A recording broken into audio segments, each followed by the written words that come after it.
What's up, guys? Welcome to the Chess Giant. This is Solomon Ardell, and today we will be going over one of the oldest chess openings of all time, the Scandinavian Defense, which starts off with e4 and now d5. This response to e4 has a ton of history, and I'm excited to unpack some of the best lines as well as some surprise moves you can employ to gain an advantage with the black pieces. About 90% of the time, against the Scandinavian defense, you're going to see white take the pawn, and now the question arises. Do we play knight f6, offering the pawn, or do we go into the main line with queen takes d5? I personally really like the move knight f6, but let's first take a look at the main line with queen takes d5. Now most of the time, against queen takes d5, you're going to see white play knight c3, and honestly, this move just makes sense. White is developing the knight, and on top of that is gaining a tempo on the queen on d5. And now we have to figure out where we put this queen. Putting the queen on c5, d4, e5, e6, f5, or g5 will all result in the queen getting kicked around by minor pieces, and before you know it, white will have a huge advantage in development. And we also, unlike the players in the 18 and 1900s, don't want to bring the queen back to d8. We don't want to bring our pieces back to where they came from, but we want our pieces to be attacking active pieces in the game where they can do damage on the opponent's camp. So here we play queen a5. This queen on a5 is active, and it's also hard for white to attack it. For example, this knight on c3 is actually 4 moves away from gaining another tempo on this queen on a5, so queen a5 is by far the best option. Usually you're going to see white play a move like d4, just expanding in the center of the board, and now we just develop with knight f6. We can next play c6, and with the c6 move, we really do two things. We first off attack d5, which is a key square in this opening, as well as b5, and we also provide a square for the queen to tuck away later on in the game to c7 or d8.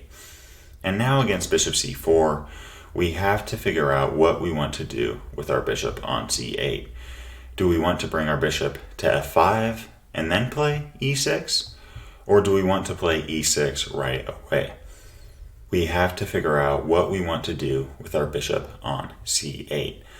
Do we want to bring the bishop to f5 before playing e6, or do we want to play e6 right away? Now, usually black will play bishop f5, and following bishop d2, play e6, and following queen e2, play bishop b4, and this is completely fine for black.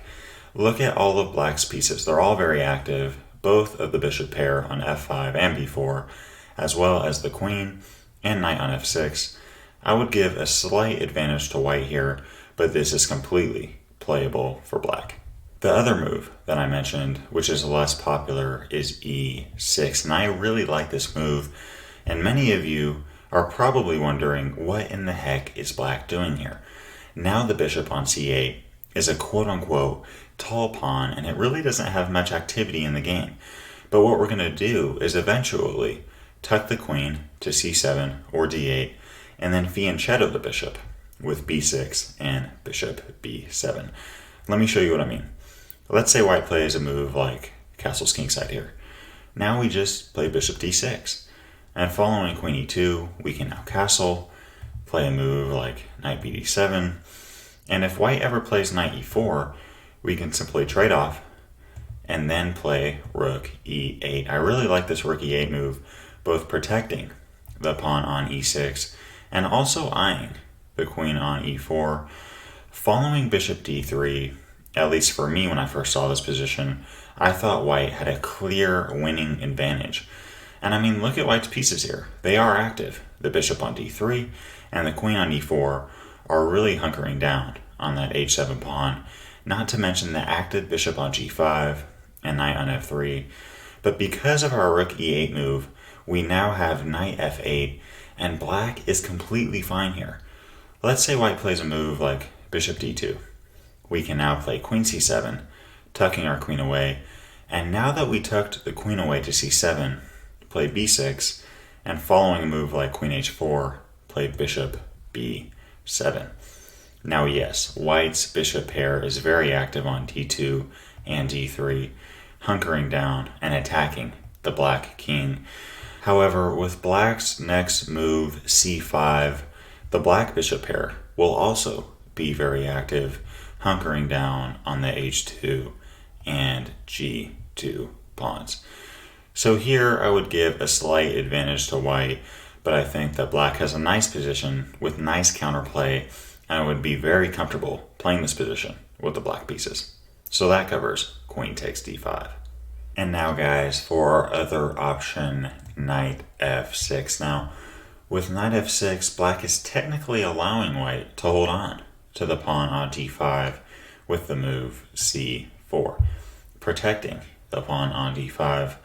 And now we obviously can't take the pawn on d5, so we play c6, and following d takes c6 and knight takes c6, yes, white is up a pawn, but I would give the clear advantage to black here.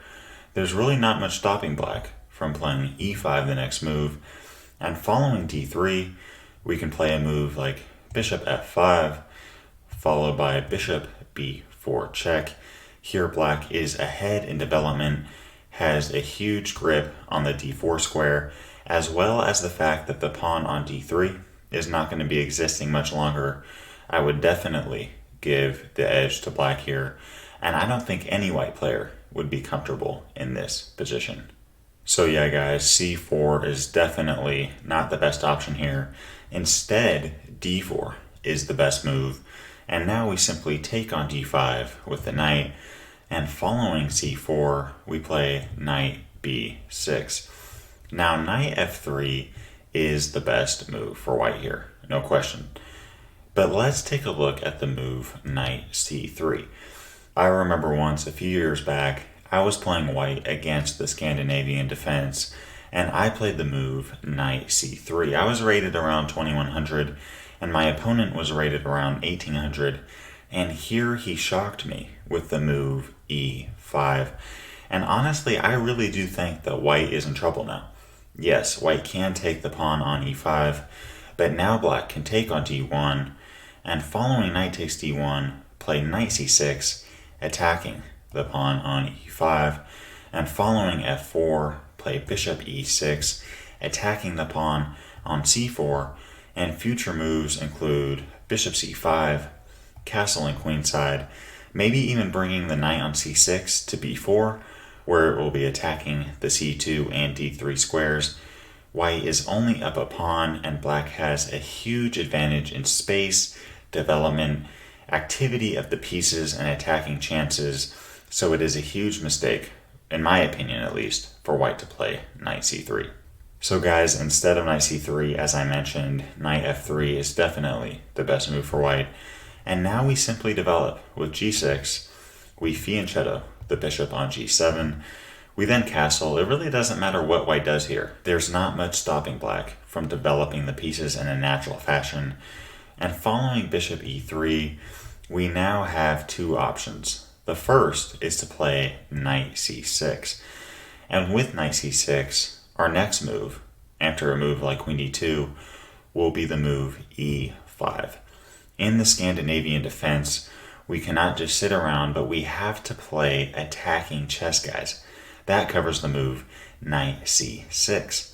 The other option is immediately breaking through with c5. And yes, we are offering a pawn yet again. But after d takes c5, we can now take on d1, and following rook takes d1, take the knight on c3, and following b takes c3, yes, white is up a pawn. But now with the move knight a4, I really like black's game here. I mean, look at white's pawn structure. An isolated pawn on a2, not to mention triple isolated pawns on c3, c4, and c5.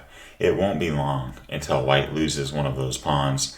And I would say that this position is roughly equal, but I really do think it's a slippery slope for white. And if white's not careful, black can achieve an advantage very easily. So guys, thanks for tuning in to today's video. I've been playing this opening off and on for about 15 years now, So I had a ton of fun making this video for y'all.